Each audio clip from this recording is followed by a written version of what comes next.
I'm about to build an incredibly budget CPU mining rig in 2025. This is a 5900X and we're gonna be CPU mining the randomx algorithm to make passive income at home. So let's get into what parts you need to build a CPU mining rig, how much money does it make, and how to actually build it. I'm Modern Mining, let's get into it.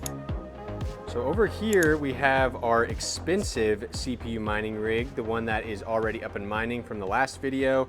This is a 7950 or technically a 7945 with 96 gigabytes of RAM because this will eventually be turned into an AI rig.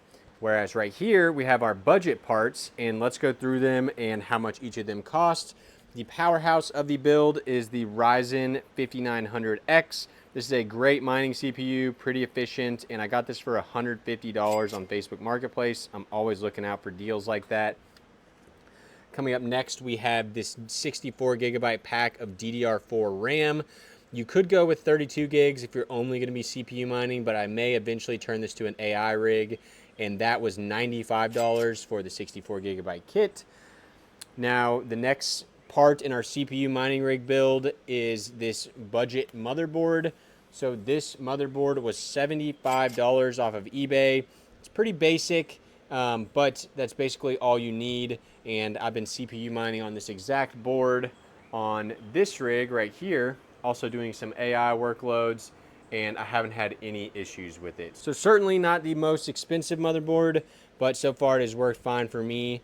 And this is ASRock brand. I will have links for all of these projects in the description if you're interested in building one of these yourself.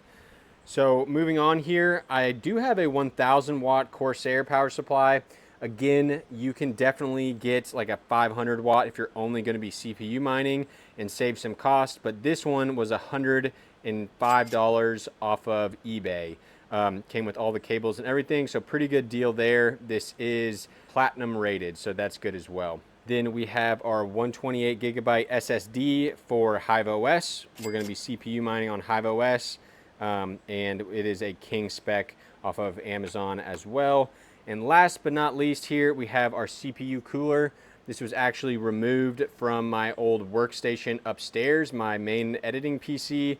This is a Peerless Assassin, I believe is what it's called, and very good CPU cooler, and that is $35. So that is the whole spread of parts here, guys. One last part I forgot to mention, the case. It's gonna look exactly like that.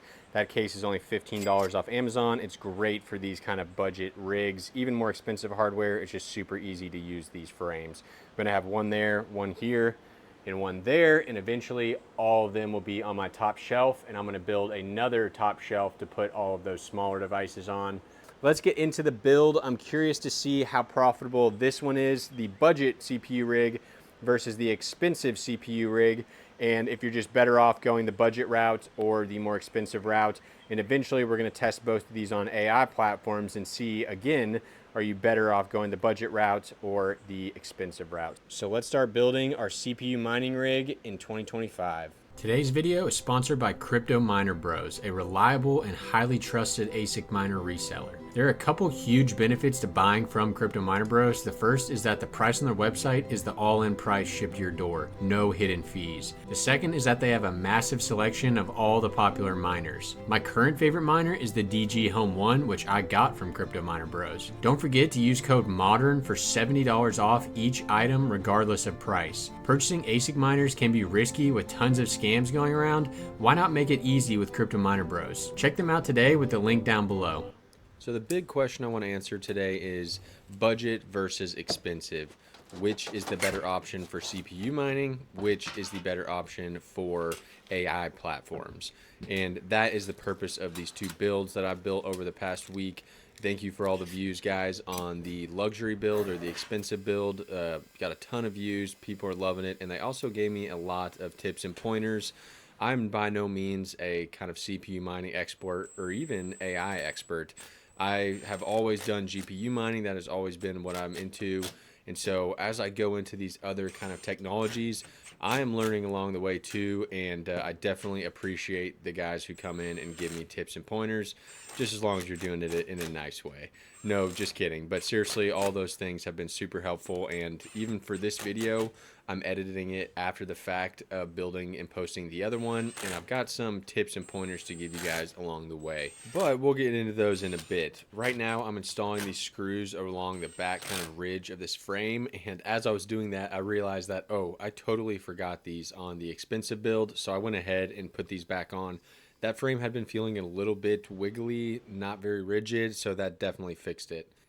Earlier in the build, you saw me sorting the screws that come with this pack. There is 3 types of screws, and each one kind of does a different thing. So one set is for the structural part, like bolting the frame together. One type of screw is to screw it through the motherboard into these standoffs.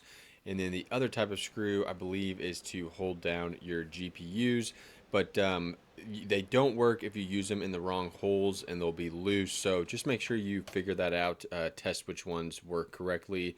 I had a lot of trouble with that on the first build, and I improved that on the second build by sorting them out beforehand, and everything screwed in just fine. I'm curious what you guys think about the 5900X choice, the choice to go with this CPU on an AM4 platform in 2025.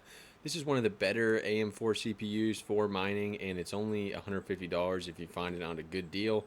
I thought that was a pretty great price. But as I'm kind of figuring out, especially on the AI side, it's seeming more and more like the CPU really doesn't matter that much. And so leaning more towards, of course, this video is CPU mining, so the CPU is the biggest factor. But on future builds, if I go for the AI route over the CPU mining route, then I'm definitely considering going for even more budget options. And I know people in my Discord were maybe a bit concerned about going on older platforms instead of like making epic rigs. But I think this one turned out pretty good, and I'm excited to show you guys the results at the end of it. So let's get back to the improvements that I could make based on the feedback you guys had given me on the previous video. Well, the hash rate of this one is going to come out a little bit low. Sorry for the spoilers. And I later realized that this is because of the RAM speed. So for randomx, the RAM speed is one of the most important factors, especially when you enable that XMP overclock. And so this RAM I bought is 3200 speed, and I should have gone with the 3600, and that alone would have gotten me to a lot better hash rate and fixed some of my issues here. So here's that RAM. I will link this one down below, but feel free to look at a 3600 gig kit. Now I will say for AI, if that is the route you go, I do not think the speed actually matters that much. And this Crucial pack was the most budget one that I could find for a 64 gigabyte kit. But again, for the AI, it's not seeming like the amount of RAM matters too much as long as you've got 32. So that all of these things are going to be stuff that I'm experimenting on over the next few weeks and months. Now that I have a lot of different hardware, I can do a lot of these tests to determine kind of what is the optimal hardware in terms of cost up front, and then what you get paid out on the back end. So it was nice to go back to a normal CPU for this build. I did not opt to spread the paste. I just put a big old glob on there. I watched a video the other day that basically said there is no such thing as too much paste, but there's definitely such thing as too little paste. So I kind of always err on the side of caution there, especially for builds that are going to be running 24 hours a day, 7 days a week. I would hate to have a CPU that's getting too hot because I didn't use enough paste. And one thing I hate doing is pulling off coolers and repasting, so I'm definitely not going to be doing that. I'd rather just do it right the first time around. So the build is basically complete. We just got to get a few things wired, get the power supply installed, and then plug it up.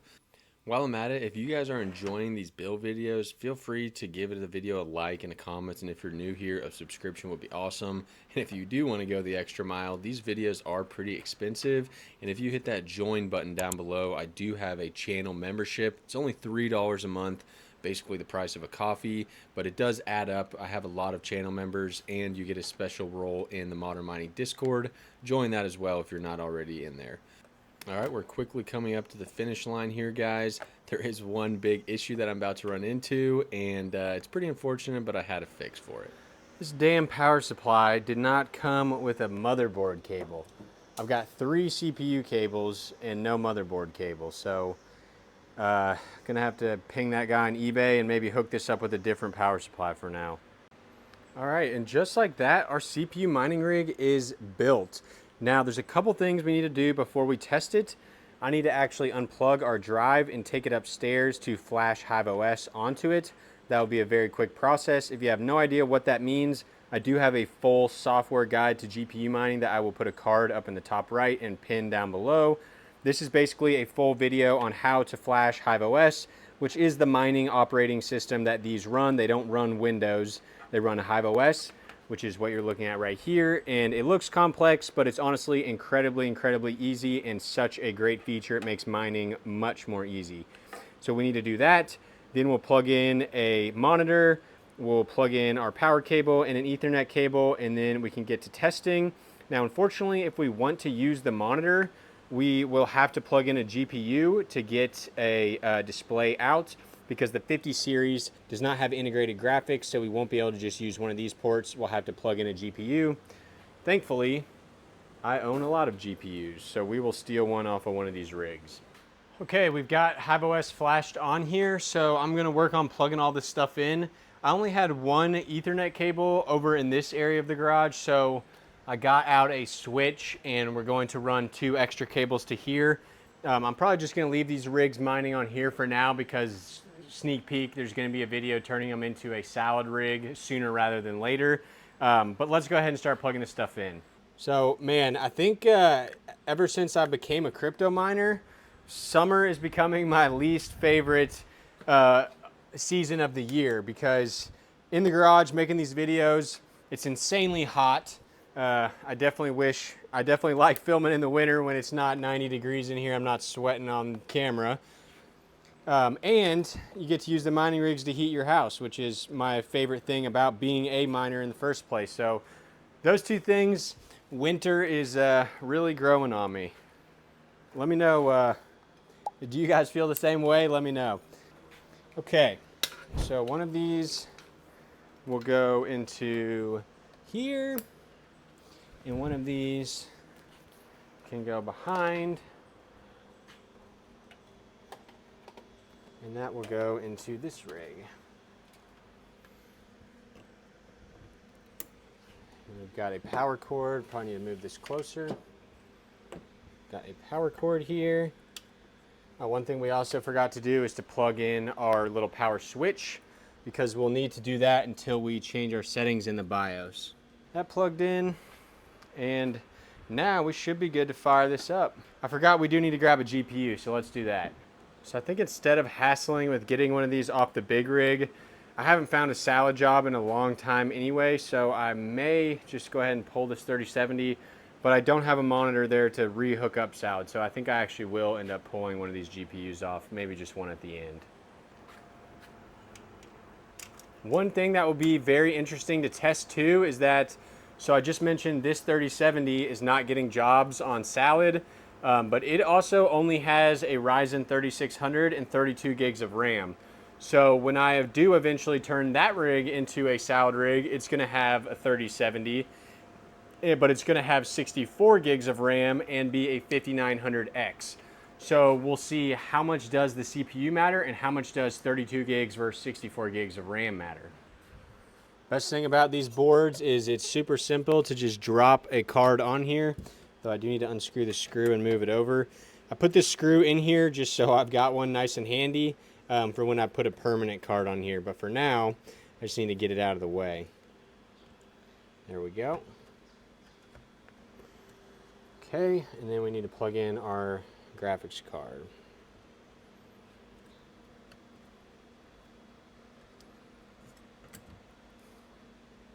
And now we can steal our display port cable from this rig, and we'll plug it into here. And then let's turn this thing on and see if it works. Should just be as easy as flipping this switch and then flipping this button. CPU fan is spinning, GPU fan is spinning. I didn't plug in a keyboard. Let's grab that.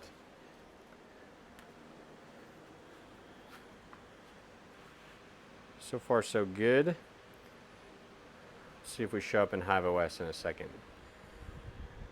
If you ever get this, press Y to reset PTM or whatever that says, you just got to hit Y here. Okay, looking good, looking good. GPU showed up, 5900 CPU rig. So, wow, you gotta love a flawless build, no issues. Obviously, a CPU build is basically just building a PC.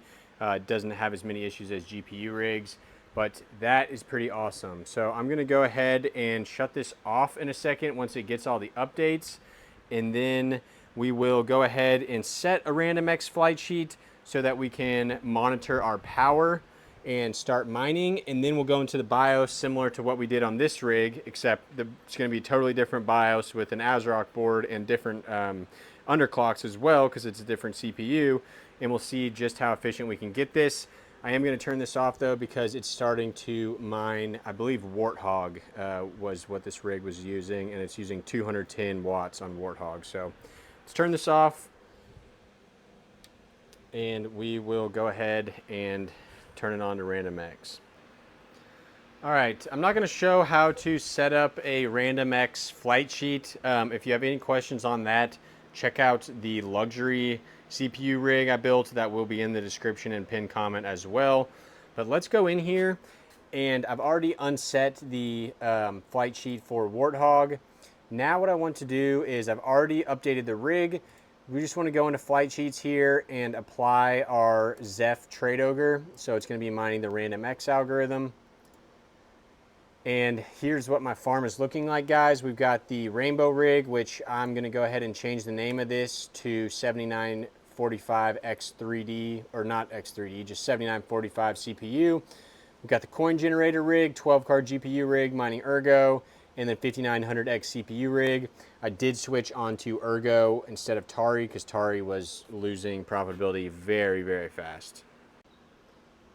Okay, we are now mining. We are getting 11.78 kilohash, and our power usage here is a pretty hefty 218.6. So I went ahead and added these to our overclock sheet from the last video, and you can see what our efficiencies are looking like. So the 7945X was getting 1718 hash, and it was getting it at 146 watts. But our 5900X is getting 11.78 at 220 watts. You can see the efficiency is much, much worse. But we need to do a few things now. So we need to overclock the RAM, which should increase our hash rate. And then we need to do some things in the BIOS to limit the power. So let's hop into the BIOS. All right, our first setting we want to change is we want to change restore power loss on AC. We want to turn that on, which is going to make it so we only have to use the power switch on the power supply. And then there's a couple CPU configurations that we need to change, or some overclock ones we need to change, and I got to find them first. The second thing is for XMP settings, we need to overclock our RAM. So we'll go ahead and hit this right here. That's going to set the speed of our RAM. So that's good there. Now we need to actually overclock our CPU, or underclock, I should say. Now I believe here if we enable eco mode, and then we go ahead and set a PBO offset here. So you want to go to Precision Boost Overdrive, and then you want to go to this right here and set it to manual, and then go to Curve Optimizer, all cores. Want to set this to negative, and we'll start at -20. Okay, so let's go ahead and hit F10 to save this, and hopefully everything works, and see what that got us. Immediately on boot, we got this core dump failed, which I believe means that we went too low. So let's kind of drop that to maybe -10 and see if we can boot this.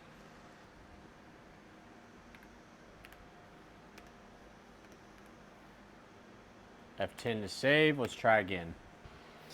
All right, well, I did not do good. We dropped hash rate, and we did drop a little bit of power, but still that's way too low on the hash rate. So I was watching some rapid mining. I'm gonna try a different setup here. Instead of doing the overclock or the PBO offset, we're just gonna go ahead and do a direct voltage set on the CPU. So let's try that. All right, so I reverted those changes. We're gonna go ahead and try this right here, CPU frequency and voltage, change that to manual. The frequency, we do wanna keep this at 3700, But the voltage here, we want to change this to a little bit below 1. And in Rabbit's video, he's got this to 9875. So it's going to depend on the chip, but we can go ahead and start with that, the 37. Let's hit F10, save, and see if that is any better. I think the eco mode is what destroyed our hash rate when we turned that on. All right, guys, so we did see improvement here. But the issue is it's still not that great. Now, one thing to keep note is the GPU is plugged in, so this power is greatly exaggerated. Once we get it dialed in, we will go ahead and pull out that GPU and get a final reading. Let me throw these numbers into our spreadsheet and see if we can still get it a little better. So this is why you need to do this overclocking stuff compared to originally. We're at more kilohash, we're at 12.65, and we're at 30 less watts. We're at 190 right now. So some people are saying to raise the frequency to like 3.8 and maybe even try lowering the voltage more. So I'm gonna play around with that. I'm just gonna come back when I have my settings dialed in and I'll let you guys know what worked best. Okay guys, I removed the GPU. I've settled on some overclock settings. We are all the way down to 146 watts. Let's go upstairs to the real computer and we'll break through just how much money is this little budget CPU mining rig making. All right, guys, time to figure out how much money this thing is making. If you're still here, I appreciate it. Thanks for watching. If you could leave a comment and a like, that would be a big help. Let's see what the numbers say. So they're not going to be great because if we look at this rig, it's getting 13 kilohash, but it's getting it at 146 watts, whereas my 7945X CPU rig was getting about 18 kilohash and also at 146 watts. So in a second, I'm going to break down the price of each rig and then the profitability of each rig to determine kind of which one would be maybe better. But keep in mind that these are also going to be turned into AI rigs. That was kind of the main goal of these, but I was just curious to see what they would make as CPU miners. So where do we end up in terms of our overclocks? I left the core set at 3800, and the voltage I dropped even a little bit further down to 9812. Now I could have probably squeezed a little bit more out of this, but this was the final numbers. I did subtract the wattage of the GPU on all of these so we can get a realistic value of the watts here. And you can see the difference here. So our efficiency is like 33% better, or yeah, maybe even a little higher than that. Probably like 40% better on the 7945 than it is on the 5900X. So let's plug our values into hashrate.no. We are getting 13.03 kilohash. So we're going to test it with QRL because that is the most profitable right now. So if we go to calculator here, we search for QRL, then we can put in our 13,000 hashes and our watts of 146 and hit calculate. With our power cost of 11 cents over here, we're going to be profiting about 3 cents per day. So definitely not looking very good for this. That is why I'm going to be transitioning it to an AI rig. For reference, the 7945X rig was making about 19 cents. So definitely more than this. But also keep in mind, guys, that over the past few days, the market has taken a pretty big hit with the Iran and Israel stuff. If we go to the 7-day here, QRL is down a pretty decent amount. That's like more than, it's like 20% almost. So the market's been hit, but that is what you can expect. That is how to build a CPU mining rig. So the full cost of the builds here for the more expensive one was about $700, and then the other one over here was $420. I do have the power supplies marked in half because you don't need the 1,000 watts unless you're going to do AI. So this one was almost half as expensive, but it's definitely making a lot less than half of the profits. But generally, profits are so low right now, you can't really average that. I still think probably the DDR4 one would be a little better. So thanks for watching, guys. I'm Modern Mining, and I'll leave up the luxury CPU build guide right here. If you liked watching my build videos, I'll also leave my playlist right here of all of my GPU and CPU builds. Thanks for watching.